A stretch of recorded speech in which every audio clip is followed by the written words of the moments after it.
किसान रहता था। उसका नाम था किशन। वो गांव के जमींदार के खेत में काम करके अपना घर चलाता था। उसके परिवार में उसकी बीवी और 2 छोटे बच्चे थे। खेती के काम से मिलने वाली मजदूरी में वो जैसे तैसे अपना गुजारा करता था। किशन के घर के हालात पहले से ही ऐसे नहीं थे।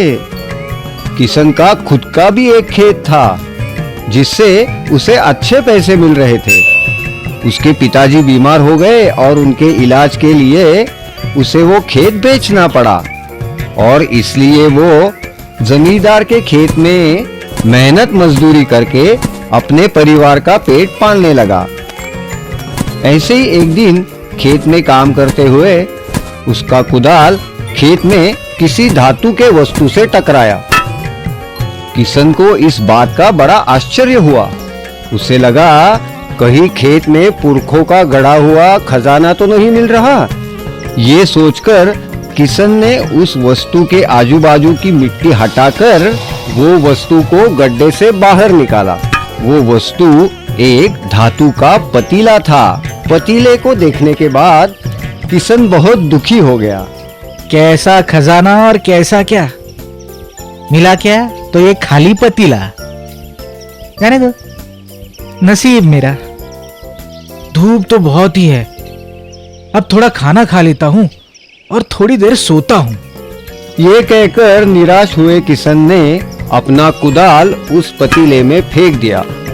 उसके बाद किशन ने एक बड़े पेड़ के नीचे बैठकर दोपहर का खाना खाया और थोड़ा आराम किया।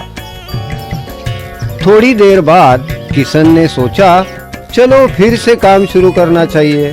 अपना कुदाल लेने के लिए किशन पतीले के पास गया तो उसने कुछ अजीब सा देखा। किशन ने तो पतीले में बस एक ही कुदाल डाला था, लेकिन अब पतीले में बहुत सारे कुदाल दिख रहे थे। ये चमत्कार है या मेरा वहम? मुझे तो विश्वास ही नहीं हो रहा। अब किशन ने उसके पास जो टोकरी थी वो टोकरी पतीले में डाली। देखते देखते उस पतीले में बहुत सारी टोकरियां दिखाई दी।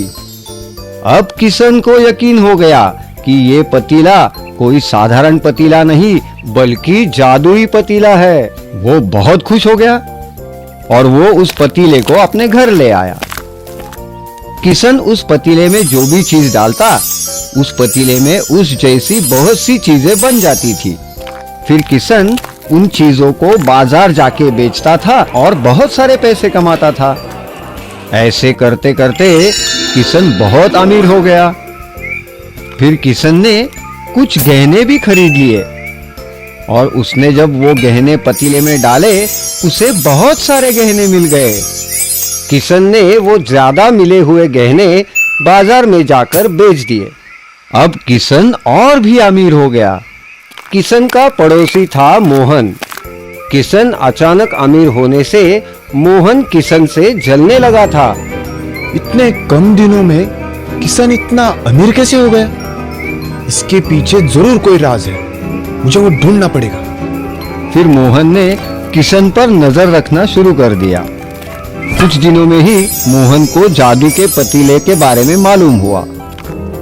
मोहन तुरंत ही जमींदार के पास गया और उसने जमींदार को जादुई पतीले की पूरी कहानी सुनाई।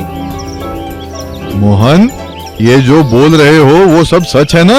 हाँ, ये बात बिल्कुल सही है।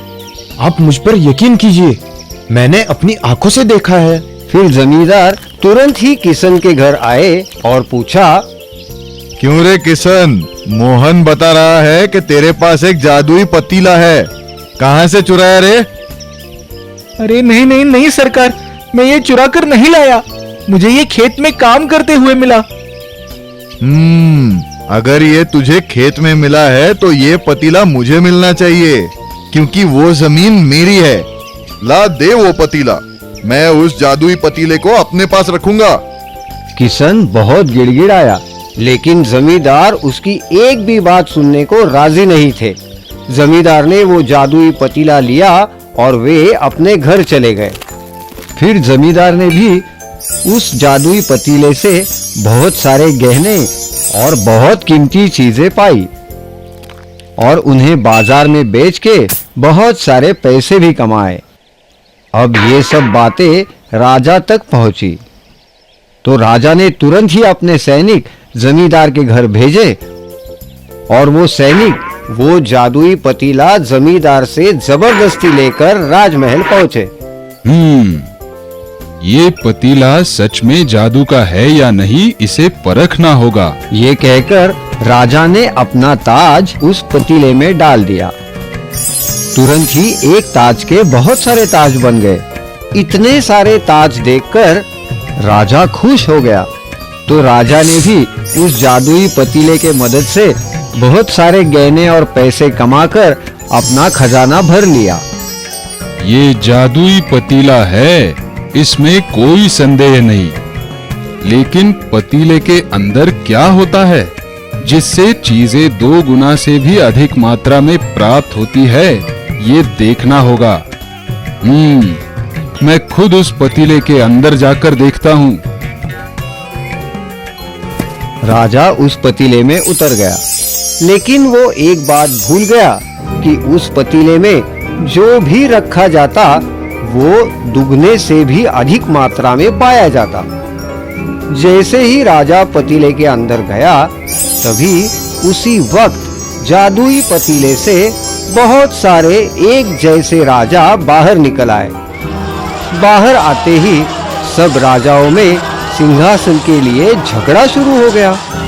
मैं इस राज्य का असली राजा हूँ और तुम सब इस पतीले की जादू की वजह से बने राजा हो, इसलिए सिंहासन पर तुम्हारा किसी का भी हक नहीं है। मैं असली राजा हूँ, मैं बैठूंगा सिंहासन पर। तुम नहीं, मैं असली राजा हूँ। सुनो सब लोग, सिंहासन पर कौन बैठेगा इसका निर्णय हमारे बीच के युद्ध के बाद ही होगा। चलो तैयार हो जाओ। फिर देखते ही देखते उन राजाओं में सिंहासन के लिए लड़ाई छिड़ गई और उस घमासान लड़ाई में सब राजाओं ने एक दूसरे को मार दिया। लड़ाई में राज्य का असली राजा भी मारा गया और केवल इतना